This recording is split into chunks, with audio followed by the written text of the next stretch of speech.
Hello and welcome back to our channel. Today I want to walk you through a major moment in American politics together with important developments in Africa, and then compare what's happening on both continents. By the end of this video you'll have a deeper understanding of how mass protest, political tension, and social movements are shaping the future of both regions. Let's get started. Introduction. We often think of political protests as localized events. Yet when they swell into the millions, they send a message far beyond a city square, a message felt across borders. Recently, a protest dubbed, "No Kings," swept across the United States, drawing massive numbers of people marching against the policies and influence of Donald Trump. At the same moment, Africa is confronting its own crises, political transitions, conflicts, economic shocks, and social movements.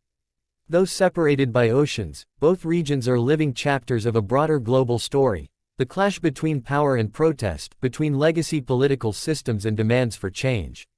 In this video, I'll guide you through what "No Kings" means, how it unfolded in the United States, then shift to what's happening in Africa right now. After that, I'll draw comparisons between the two, similarities, stark differences, lessons we can draw. Finally, I'll close by asking what these movements tell us about the direction of democracy, accountability, and civic engagement in the years ahead. So settle in, because there is a lot to unpack. Let's dive first into the United States. Section 1. No Kings, Protest in the United States. First, what is No Kings? While the name evokes a rejection of monarchical authority, in modern terms it's a metaphor for rejecting unchecked power. In this context, the protest movement appears to be a grassroots uprising against what organizers see as authoritarian tendencies, centered around former President Donald Trump and his influence on American politics, judiciary issues, election integrity debates, and more. The protests drew millions in cities across the country. People gathered in Washington, D.C., New York, Los Angeles, Chicago, and many smaller cities as well. The scale was nationwide, coast to coast. The message was clear: participants are demanding accountability, transparency, fair elections, and pushing back against attempts to concentrate power in the hands of individuals rather than democratic institutions. There are several forces motivating the movement. First, political grievances. Many Americans feel that over recent years, checks and balances have been eroded. Whether concerns about executive overreach, politicization of the courts, or challenges to voting rights, protesters argue that democratic norms are under strain. Second, social and cultural grievances. Issues such as racial justice, economic inequality, and the influence of money in politics are tangled with concerns about political power. For many protesters, demanding an end to kingship is also a call for equality under the law, not favoritism or privilege. Third, there is the ongoing backdrop of polarization. The United States remains deeply divided along partisan lines, and any major movement is filtered through that lens. Yet the fact that millions showed up suggests that for some people, this is no longer solely about party politics, it feels existential, about what kind of country America wants to be. What has the reaction been? On one hand, media coverage has been intense. Political leaders aligned with Trump have denounced the protests as partisan or exaggerated. Others have tried to engage with protest leaders, promising reforms or pledging investigations. On the ground, local law enforcement in some locations prepared for large crowds, in others the protests remained peaceful and tightly organized. Social media amplified the message, sharing stories of everyday citizens joining marches. An immediate impact is raising awareness, forcing political debates that otherwise might stay inside closed rooms. Whether it drives real legislative change or legal reform remains to be seen, but the movement has clearly shifted the public conversation.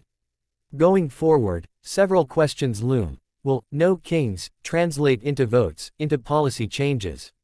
Will elected officials respond with reforms, for example on voting rights protections, campaign finance transparency, or checks on executive authority?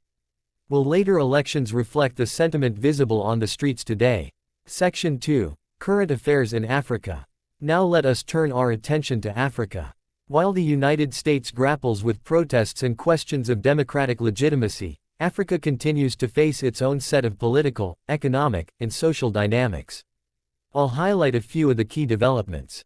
First, political transitions and crises. Several African countries are in flux. There are ongoing contests over presidential terms, constitutional reforms, and in some cases, coups or attempted coups. Citizens in various nations are pushing against entrenched elites, calling for governance reforms, transparency, and accountability. In countries like, insert example country, debates over term limits, electoral fairness, and anti-corruption are front and center. Second, conflicts and security challenges. From civil unrest, to insurgencies, to border clashes, security remains volatile in parts of Africa. These conflicts have humanitarian consequences. Populations displaced, food insecurity rising, and international aid efforts under strain. Some governments are under pressure to respond more effectively. Third, economic pressures. Inflation, debt burdens, fluctuating commodity prices, and the lingering effects of the COVID-19 pandemic and global supply chain disruptions are all putting pressure on African economies. Many citizens are feeling the squeeze: rising cost of living, fewer jobs, uncertain future prospects. Fourth, social movements. Much like in the United States, citizens in African countries are becoming increasingly vocal. Youth activism is growing. Movements demanding gender justice, climate action, environmental protection, and democracy reforms are gaining visibility. Social media plays a large role in organizing protests, amplifying demands, and coordinating action across national borders. Fifth, regional and international dynamics. Africa is not isolated. There are ties with global powers: China, the United States, Europe, the Middle East. Investment, aid, trade deals, and diplomatic engagement all influence what happens at home. And external pressures, for instance global climate policy, debt negotiations, or international human rights scrutiny, interact with domestic demands for reform. To illustrate, consider a recent example. In a country like Country X, citizens organized large-scale demonstrations against proposed constitutional changes that would extend term limits. The government attempted to suppress dissent, civil society pushed back, negotiations followed. Or in another country, rising food prices and fuel shortages triggered mass protests, forcing the government to respond with economic relief measures or policy shifts. These are not isolated incidents, they reflect a broader trend across Africa: contestation over power, efforts at reform, and a growing assertiveness among ordinary citizens to influence how they are governed. Section 3. Comparison: United States, no kings, versus Africa's movements. Now let us compare what is happening in the United States with what is happening in Africa. What can we learn from placing these side by side? Similarity 1. Citizens pushing back against concentrated power. In both regions, protesters are rejecting the idea that political authority should go unchecked. Whether it is a former leader's sway over institutions in the U.S., or long-serving incumbents or constitutional amendments in various African states, the underlying theme is the same: power must be accountable. Similarity 2. Youth and activism.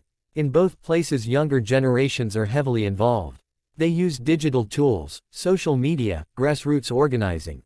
They are raising the cost of silence in politics and demanding to be heard. Protest culture is shifting from elite-led to citizen-led. Similarity 3. Economic frustrations underlie political discontent. Even when the protests are focused on formal political issues, courts, elections, constitutions, ordinary people are motivated by daily hardship, inflation, joblessness, lack of services, inequality. Political legitimacy today is tied to performance as much as process. But there are important differences too. Difference 1. Institutional strength and legal frameworks. In the United States, despite polarization, there remains a long-standing set of institutions: an independent judiciary, a tradition of civic rights, free media, and regular elections. Protest movements may push the boundaries, but they operate in a system with deep roots. In many African countries, institutions are younger, or perhaps weaker, or under consistent stress from corruption, resource constraints, or external interference. Difference 2. Security context and risk. Protest in parts of Africa can carry far greater risk. Violence by state or non-state actors, armed conflict, weaker policing oversight, or an absence of legal protections for protesters. That changes strategy, tone, and consequences. What in the U.S. might be a mass peaceful march can in other places carry the threat of severe backlash. Difference 3. International dimension.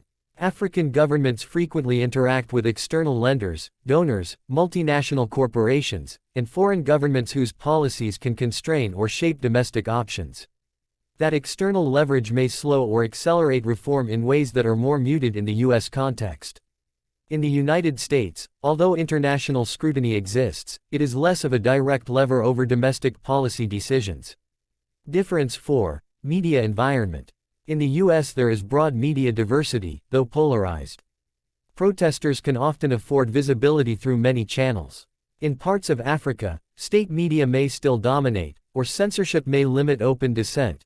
Access to digital platforms may be uneven, and protest organizing can be challenged by infrastructure issues. Beyond differences, there are lessons each side might draw from the other. For example, African protest movements may learn organizational tactics, legal strategies, and coalition building from U.S. models. On the other hand, U.S. movements might watch how protests in Africa adapt to high-risk environments, how they deal with limited resources, or how cross-border movements collaborate in regional blocs such as the African Union. Conclusion. So what does all this tell us? Whether in Washington or Lagos, Johannesburg or Nairobi, politics is being reshaped by citizens who no longer accept passive roles.